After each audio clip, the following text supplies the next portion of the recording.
Bueno, señores, ya se tardaron un poquito los demás en entrar. Si quieren, comenzamos. Así no se acuestan tarde.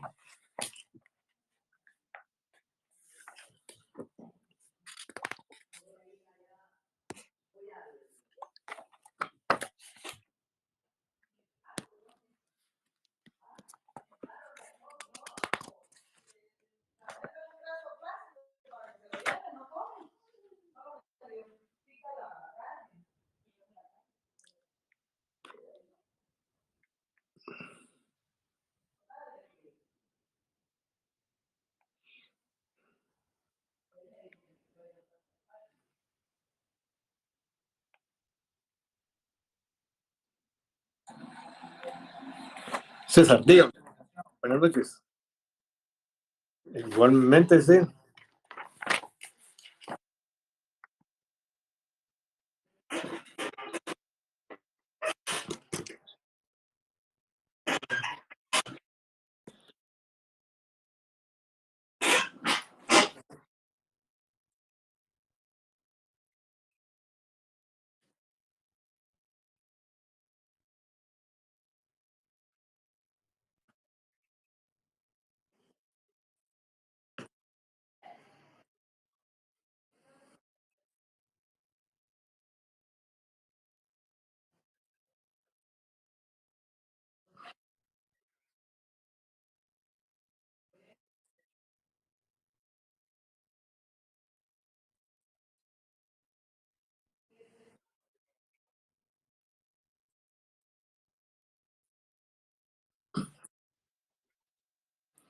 Mire, bonita pregunta, usted me gusta. Mire, pues, primero recordémonos de un viejo aforisma que yo lo he dicho ya en más de una ocasión, que dice que lo que es primero en tiempo es primero en derecho.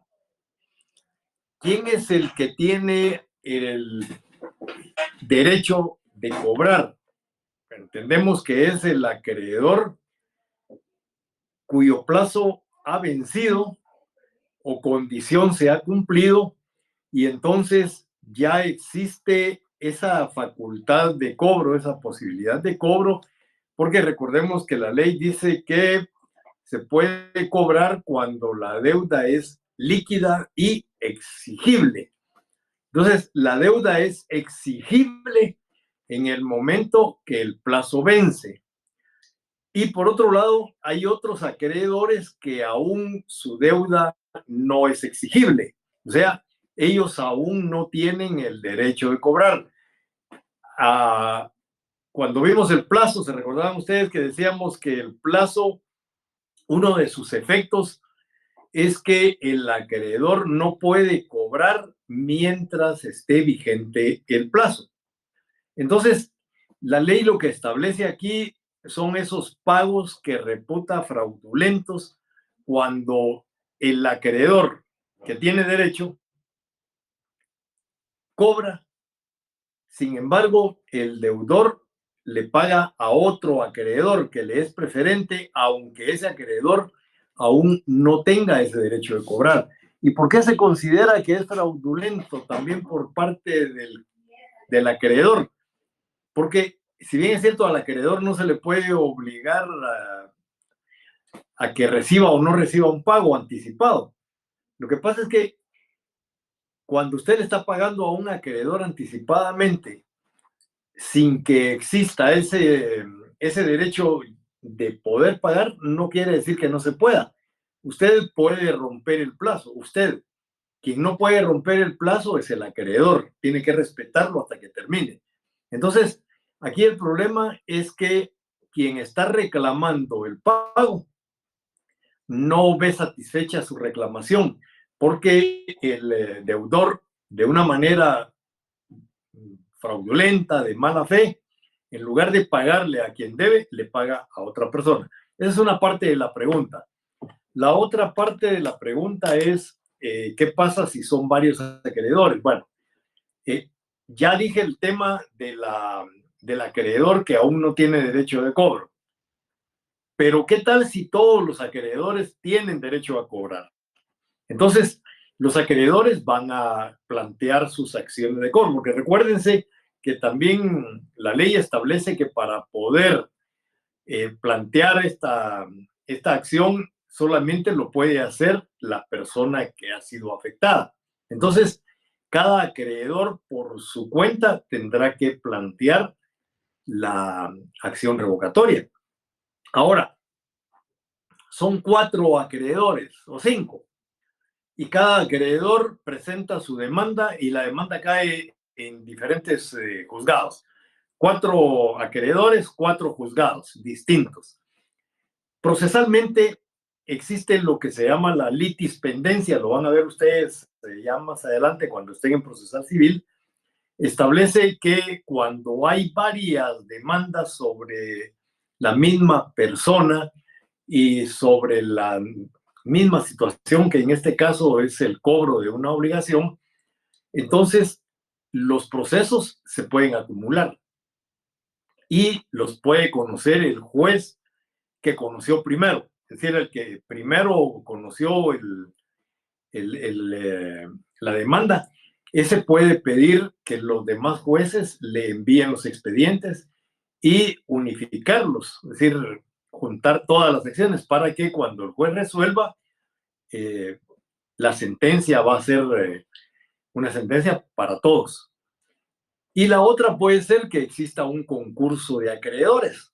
Esa es una figura que también la van a ver ustedes en procesal civil, en la que son varios los acreedores, pero basta con que nombren a uno que los represente a todos. Y entonces ese, en representación de los demás, puede plantear las acciones correspondientes. Entonces, ¿quién cobra? El que presente la demanda. ¿A quién le va a resolver el juez? Al que le esté solicitando. Si son varios y todos tienen ese derecho, pues les va a resolver a todos. Y si el bien no alcanza a pagar a todos la parte que les corresponda, que recuérdense que muchas veces los acreedores pueden serlo por montos distintos. Entonces a cada quien le corresponderá un porcentaje equivalente a la acreeduría.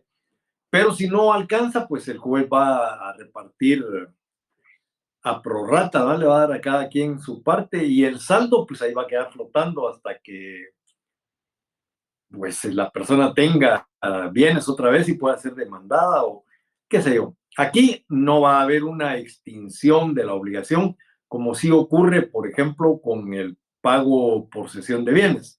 En el pago por cesión de bienes, como se trata de deudores de buena fe que están en una situación de insolvencia, pagan hasta donde pueden. Y el saldo insoluto, es decir, lo que no se pudo pagar, se extingue.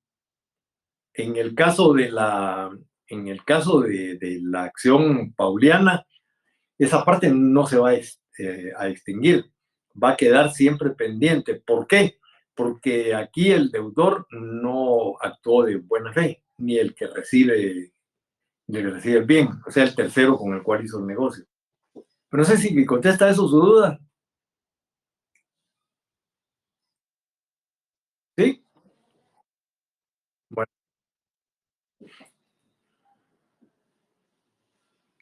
¿qué más podemos decir?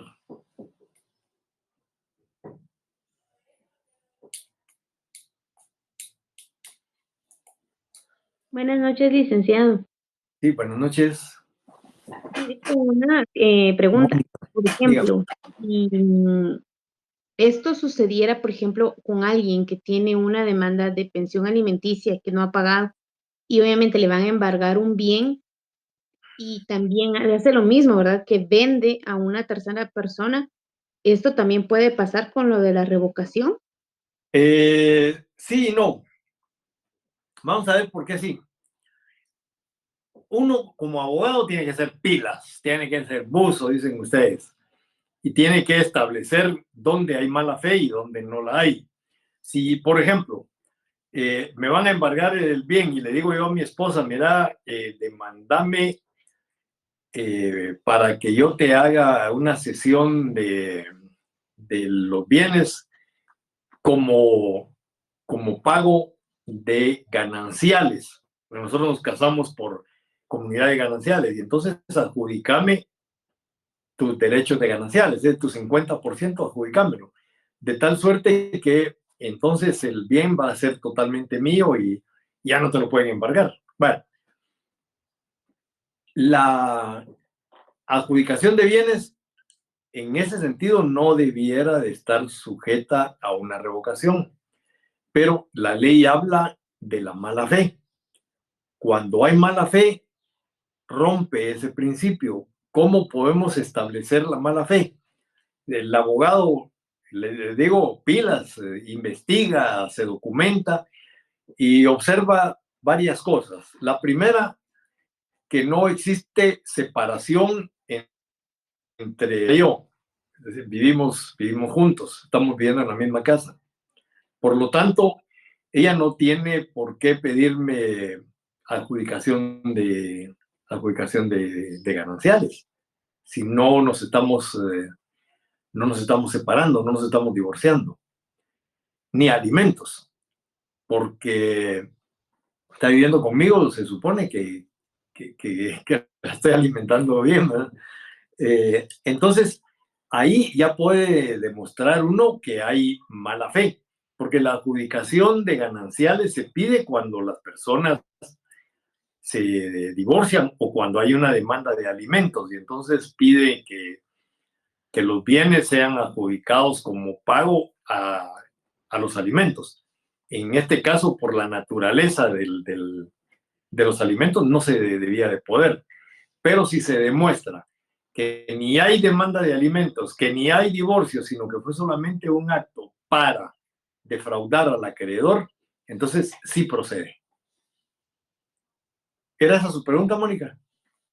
Sí, pero por ejemplo, la persona no es que vivan juntos, sino que ya pasó mucho tiempo y sí hubo una demanda, no se cumplió, entonces buscan cómo embargar el bien y la persona quizás ya está con otro conviviente, era lo que le pregunté, y decía, bueno, para que no me embarguen quizás la casa que acabo de comprar o que Ah, ya compré. ya le Entonces, entendí. viene y la vendo, ¿no? Yo me fui por otro lado. Ajá. Yo me fui por otro lado. No, entonces ahí definitivamente. Y eso ocurre, y ahí es donde nosotros debemos tener cuidado cuando se trata de una acción pauliana o cuando se trata de una simulación. En el caso que usted plantea, generalmente lo que se da son simulaciones.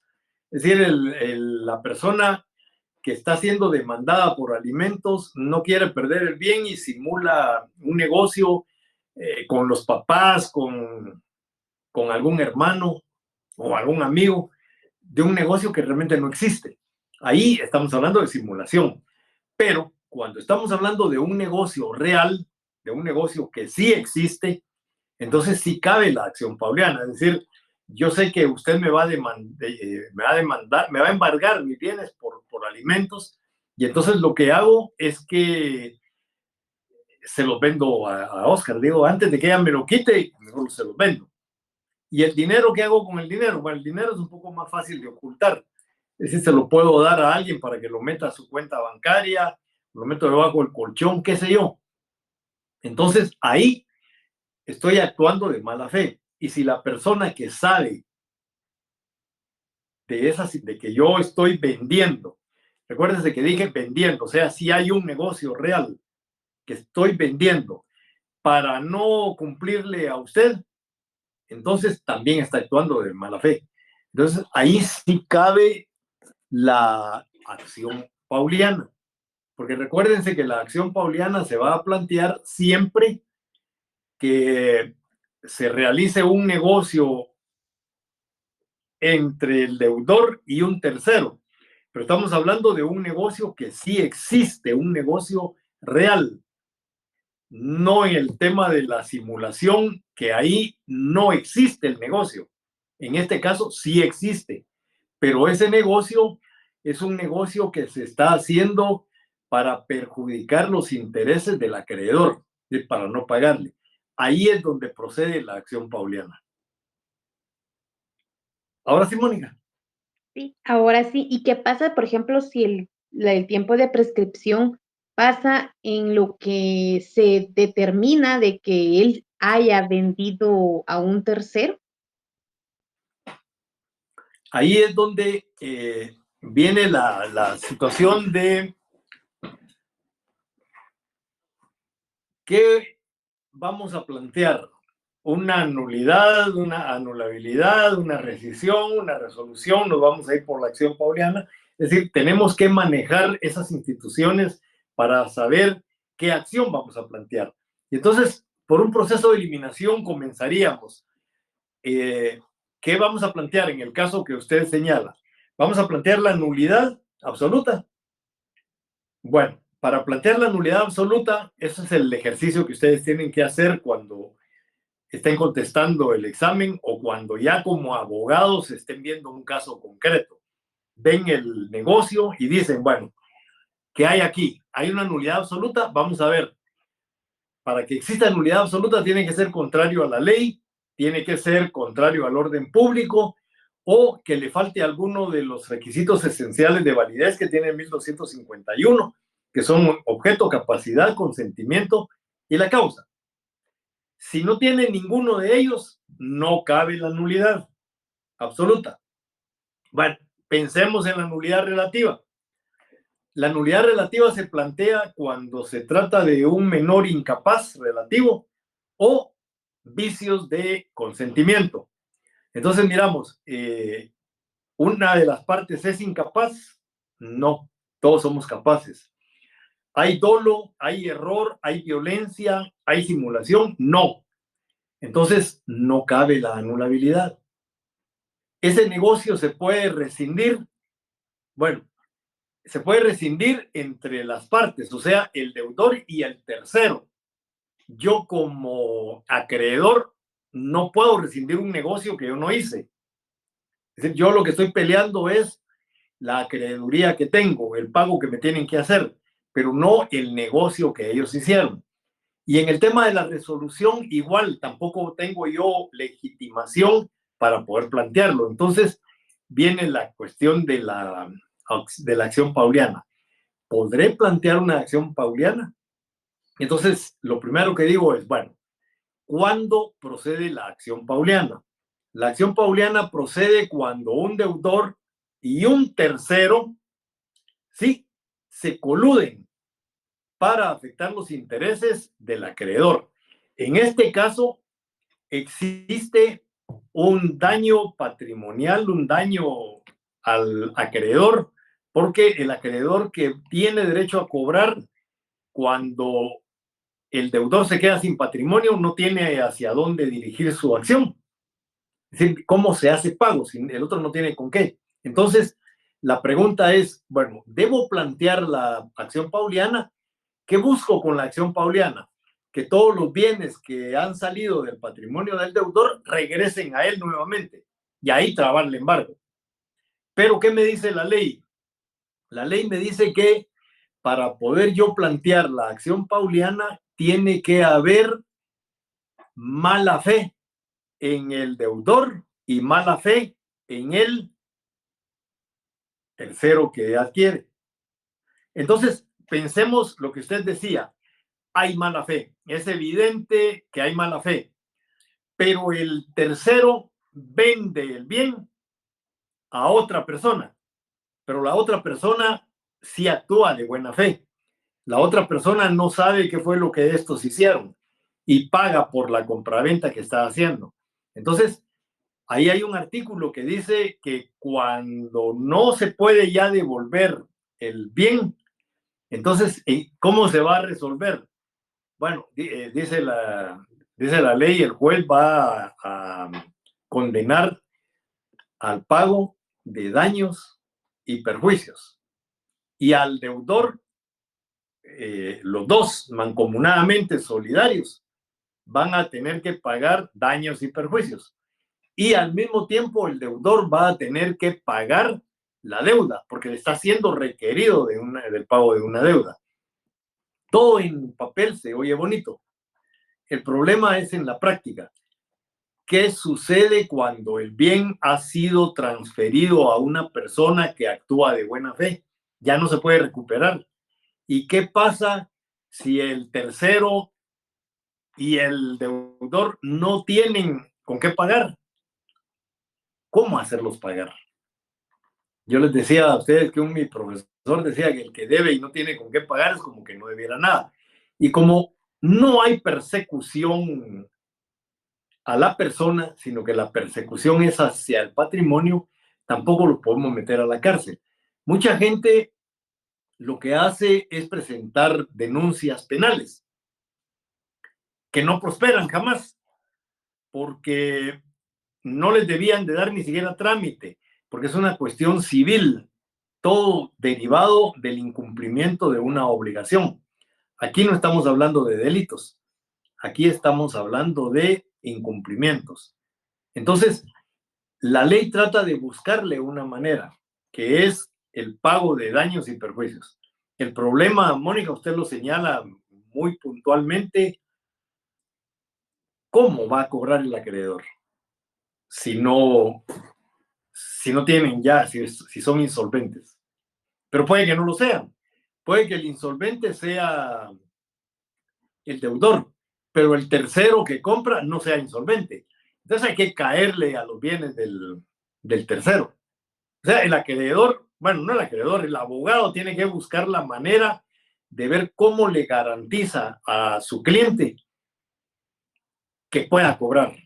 Y él también, ¿verdad? Porque el abogado va a cobrar en la medida que sea efectivo.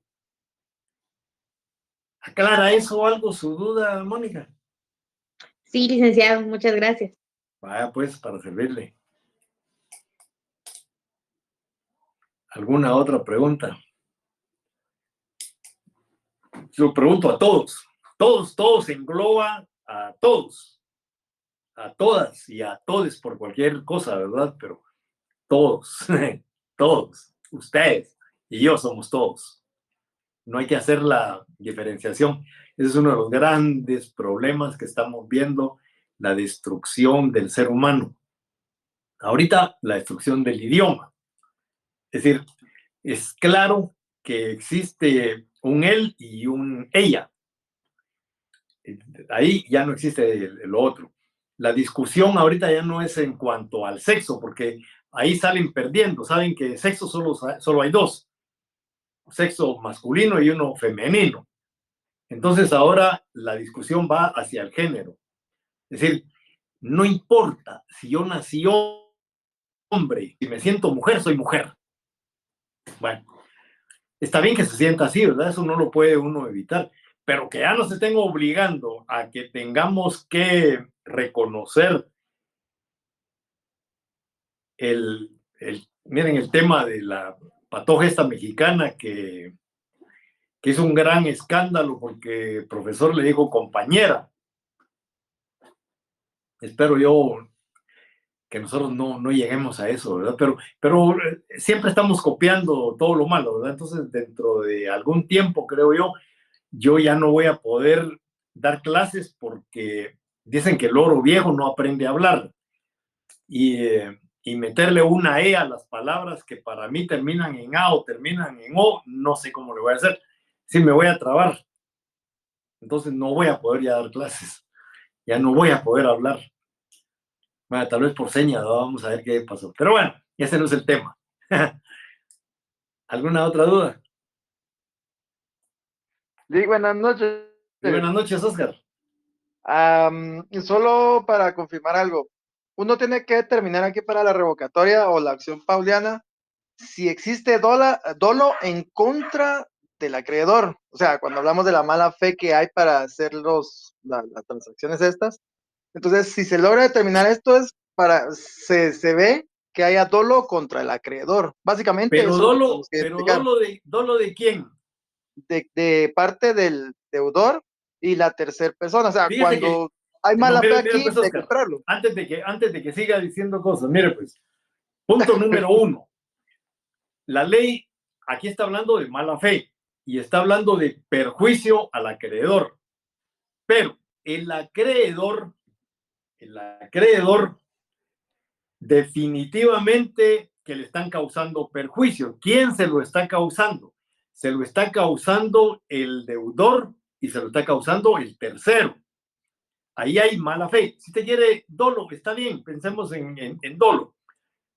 Me gusta más la palabra mala fe en este caso, pero recuérdese que el acreedor lo que busca no es que exista dolo, lo que busca es destruir el negocio jurídico que se realizó entre el deudor y el tercero. Ya, lo que busca es que ese negocio deje de existir, que el juez declare en sentencia la ineficacia de ese contrato, que lo declare sin ningún valor jurídico. ¿Para qué los bienes que salieron del patrimonio del deudor regresen al acreedor? ¿Para qué se usa eso? Para que el acreedor tenga un patrimonio sobre el cual ejecutar su acción. Recuérdense, el artículo 1319 dice que las obligaciones personales se garantizan con el patrimonio del deudor. Entonces, lo que el acreedor busca es que todos los bienes regresen al deudor. No busca que los bienes se los den a usted. O sea, la sentencia del juez no va a hacer que los bienes se los entreguen a usted. Es decir, la sentencia del juez va a ser que los bienes regresen al patrimonio. ¿Para qué? Para que usted, que ya inició la acción de reclamo del pago de la obligación y que pide que se trabe embargo sobre los bienes y ya los bienes no existen, entonces, con la sentencia del juez, los bienes otra vez regresan al patrimonio y entonces le pide al juez que trabe embargo sobre ellos.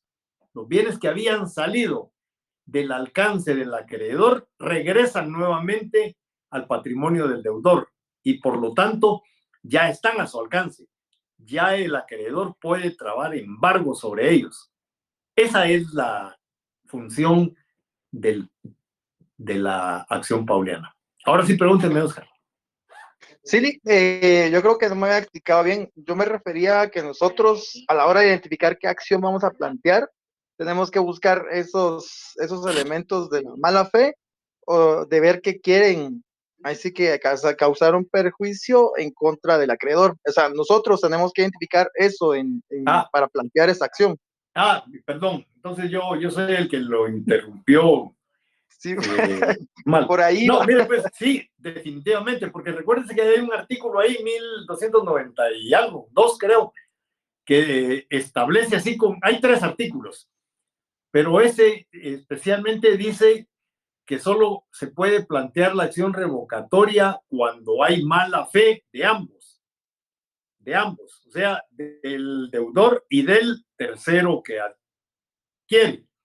Ya, pero cuando hablamos de mala fe, tenemos que probarla. Recuérdese que cuando nosotros demandamos algo ante un juez, le tenemos que probar. No basta con decirle, mire, señor juez, yo soy propietario de mueble y me lo quitaron. Bueno, el juez lo que va a querer es que usted le demuestre que es el propietario.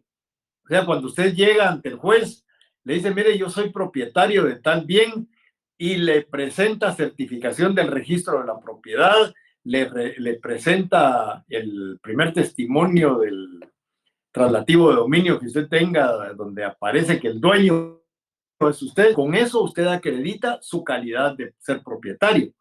Pero no basta con que le diga al juez, señor juez, yo soy dueño de esa casa. ¿Cómo lo demuestra? Si los jueces tienen que ver la prueba. Por eso se llama la tasación de la prueba. El juez la tiene que tasar, tiene que ver qué prueba es pertinente, qué prueba no lo es, qué prueba se puede utilizar dentro del proceso y cuál prueba la tiene que desechar. Pero uno tiene que demostrar la existencia de la mala fe. Y esa es la parte más delicada, porque es tan subjetivo que muchas veces no logra uno demostrar mala fe. Okay, la mala fe es algo que así como ocurre con algunos delitos en los que no se puede determinar si realmente hubo intención o no. Y entonces hablamos, por ejemplo, de un delito, pensemos en un delito en el cual yo voy manejando en estado de ebriedad y atropello a una persona y la mato.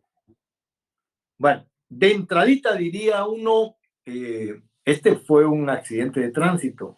El tipo iba en estado de ebriedad, o por lo menos tenía suficiente alcohol como para pensar que...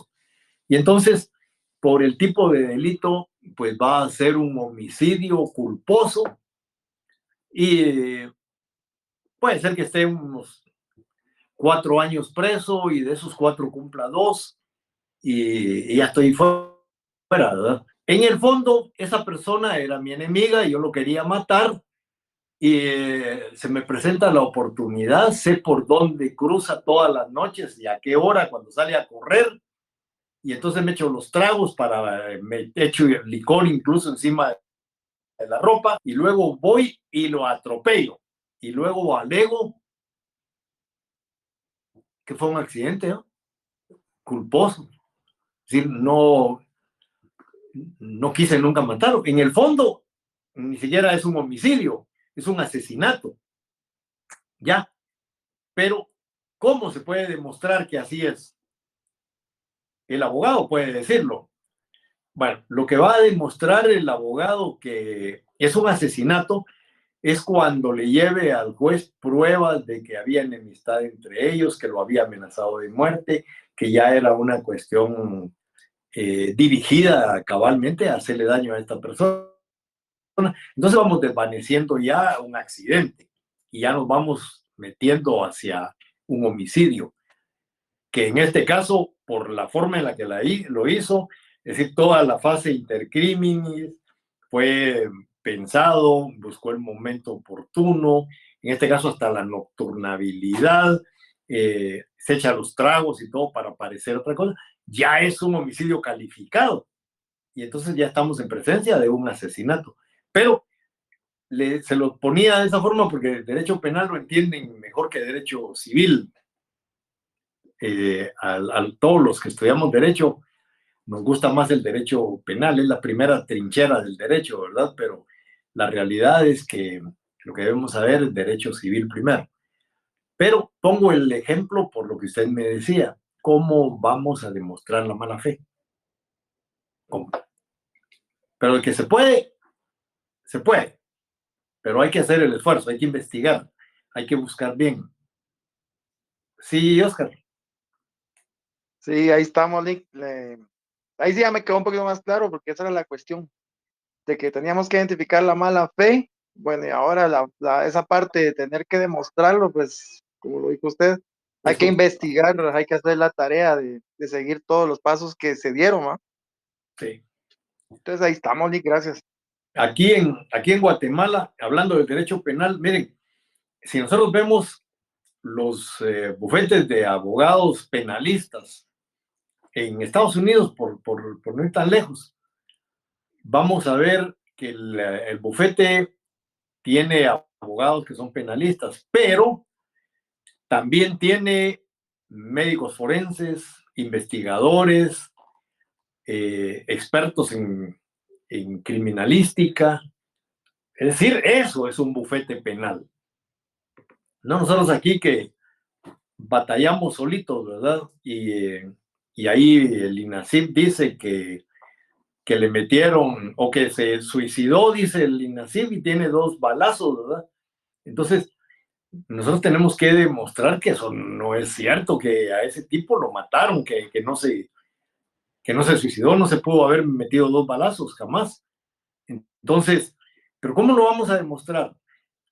Teniendo todo ese equipo. Pero aquí nosotros no lo hacemos. Aquí a pura rajatabla sacamos los temas penales. El caso O.J. Simpson, ¿se recuerdan de ese caso?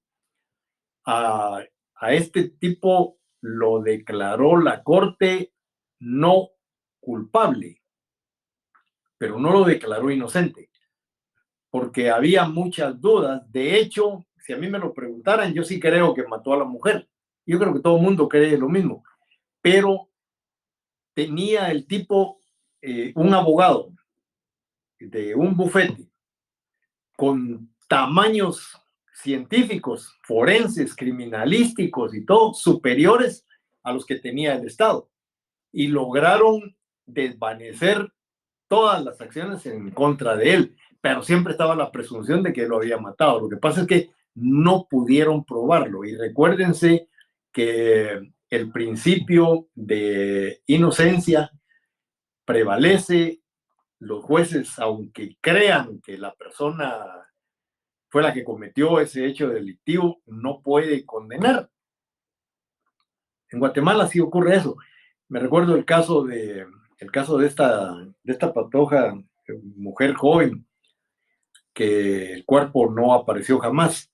Entonces yo decía, sí, al fin, pues, el cuate este se murió y ya no llegó a juicio, porque en un juicio objetivo, con buenos abogados, lo hubieran tenido que absolver. No había cuerpo, no había cómo demostrar que se había realizado realmente un homicidio. Tenían que dejarlo libre, no podían condenarlo. Pero es lo que debiera de ocurrir, ¿verdad? En Guatemala puede pasar cualquier cosa. En Guatemala tienen a unos militares que los están acusando por hechos delictivos que hasta la saciedad se ha demostrado que no pudieron haber ocurrido. Hay una señora que cuenta ahí una telenovela de que la violaron no sé cuántas veces, 18, 17 veces, que se saltaba por la ventana y después regresaba, que no le daban de comer, pero tenía fuerzas para saltarse por la ventana. Y acusa a uno de esos militares de haberla violado, y se demuestra que el militar estaba en otro lugar, ni siquiera estuvo ahí, nunca estuvo ahí. Sin embargo, ahí lo tienen preso todavía, a él y a los otros, ¿no? Entonces, les digo, en Guatemala no tenemos tribunales objetivos, aún seguimos con el tema del sesgo ideológico. Este juez que conoció ese caso, imagínense ustedes, ahorita lo está volviendo a conocer, pero ya cuando él había dictado su resolución, mandó a destruir todas las pruebas. ¿Cómo va a destruirse las pruebas que pueden servir todavía para una segunda instancia? Entonces, es decir, si nosotros analizamos los casos sin sesgo ideológico y lo hacemos como abogados, vamos a encontrar un montón de irregularidades. Entonces, no debemos nosotros perdernos. Si nosotros vamos a ser abogados, seamos objetivos. Pero, a ver qué pasa, ¿no? Yo les digo, cuando yo veo una sentencia que a mí me parece correcta, digo yo, bueno, la sentencia fue correcta, y cuando me parece que no, tampoco digo que, es decir, yo no voy a sostener necio una cuestión así. Es como la resolución esta última de la Corte de Constitucionalidad, en la cual declara inconstitucional una literal de una norma, y que luego comienzan los ataques, que van a salir libres todos y que no sé cuántas, pero ¿qué fue lo que resolvió la Corte en ese momento? Lo que resolvió es que hay muchos delitos que, de conformidad con la misma ley, son inconmutables, pero en esa ley de corrupción los metieron como delitos inconmutables, y eso es inconstitucional. Y luego que sí, que ahora van a salir libres todos los de Matamoros y de la Guardia de no sé dónde. Hace un montón de mañosos que los debieran de fusilar. El dinero del pueblo es sagrado, no debiera de tocarse.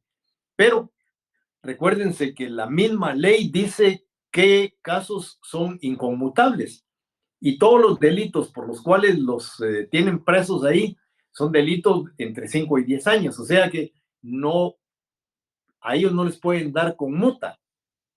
La conmuta es para aquellos que tienen delitos con penas menores de los 5 años, que dicen que son como 60. Ahí están incluidos también estos que creen que van a salir, pero no pueden salir. Entonces, la Corte resolvió apegada, según yo, apegada a derecho. El problema de la ley tan mal hecha. Entonces, la Corte tenía que resolver como resolvió. Digo yo, el problema es quien hizo la ley de corrupción, es decir, ellos debieron de haber visto todas estas cuestiones. Y es que las cortes cambian. La corte anterior era una corte sesgada hacia la izquierda. Hoy tenemos otra corte sesgada hacia la derecha. Entonces, mire, ¿qué estado de derecho tenemos? Se sesgan para un lado, se sesgan para el otro, cuando lo que debían de hacer es objetivos, cumplir con lo que la ley les dice que deben hacer.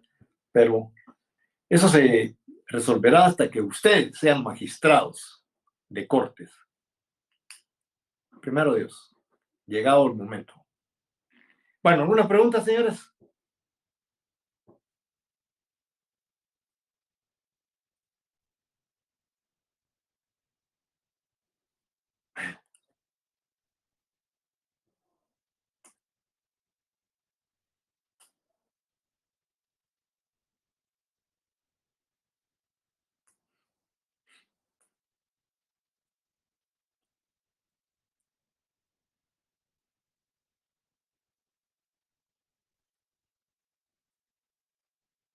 No, no, Oscar, yo no mencioné para nada a título gratuito. Eso lo está sacando usted porque ahí dice que es unilateral.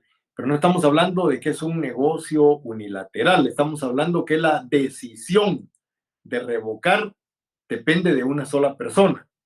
En el caso del mandato, del mandante, él tiene facultades por ley para revocar el mandato en el momento que se le dé la gana. Él no tiene plazo para revocarlo. Basta con que ya no quiera que la persona designada para verle sus casos sea su mandatario, y le revoca el mandato. Así, sin más, sin preguntarle siquiera si quiere que se lo revoquen o no.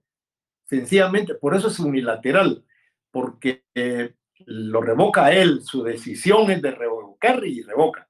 La facultad se lo permite, la ley se lo permite, le da esa facultad. Y en el caso de la donación, por si me lo va a preguntar, también el donante puede revocar, pero aquí sí tiene limitaciones. En la anterior no, el mandante revoca porque se le da la gana, porque tenga motivos o no. Decide revocar, revoca. En el caso del donante, puede revocar, pero la ley le pone como limitación que sea por causa de gratitud. ¿Por qué ingratitud? Imaginémonos que yo le regalo a usted una casa, se la doy en donación porque por un montón de cosas. Y de repente usted me comienza a tratar mal, me insulta, habla mal de mí, me denigra ante cualquiera. Es decir, se está portando ingrato conmigo. Entonces, dentro del plazo que la ley establece, yo puedo revocar ese regalo que le di. ¿Cuál va a ser mi argumento? La ingratitud. Desde luego la tengo que probar también, ¿verdad? Sí, Oscar.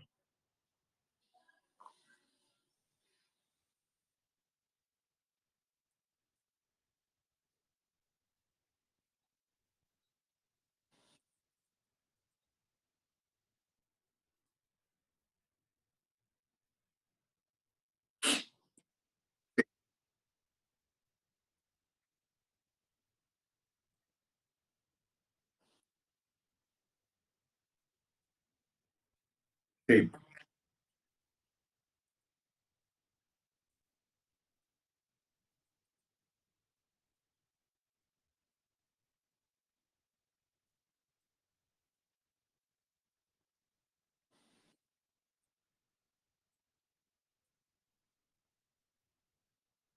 Ah,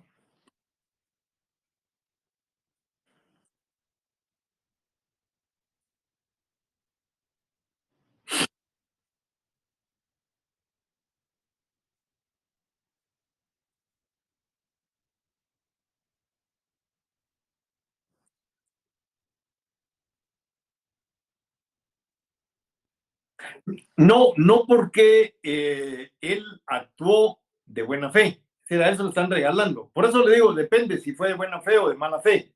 Pero asumamos que fue de buena fe, que el papá se lo regala, le regala el carro al hijo, ¿verdad? Y el hijo lo choca y qué sé yo.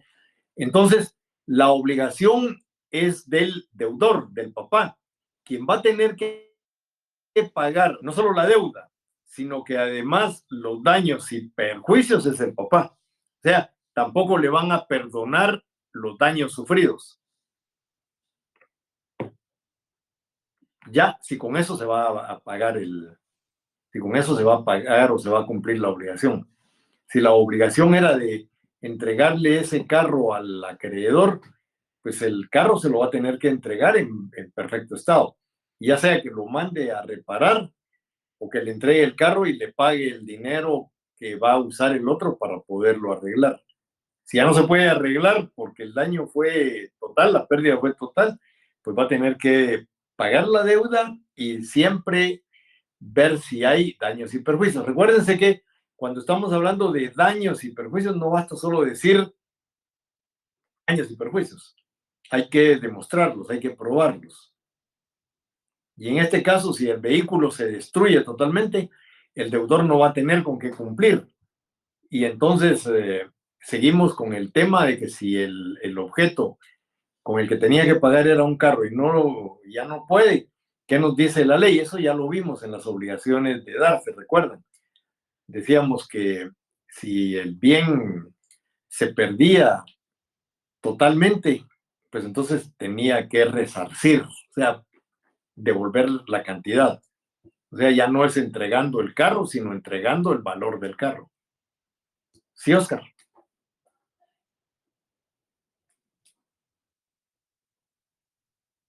Bueno,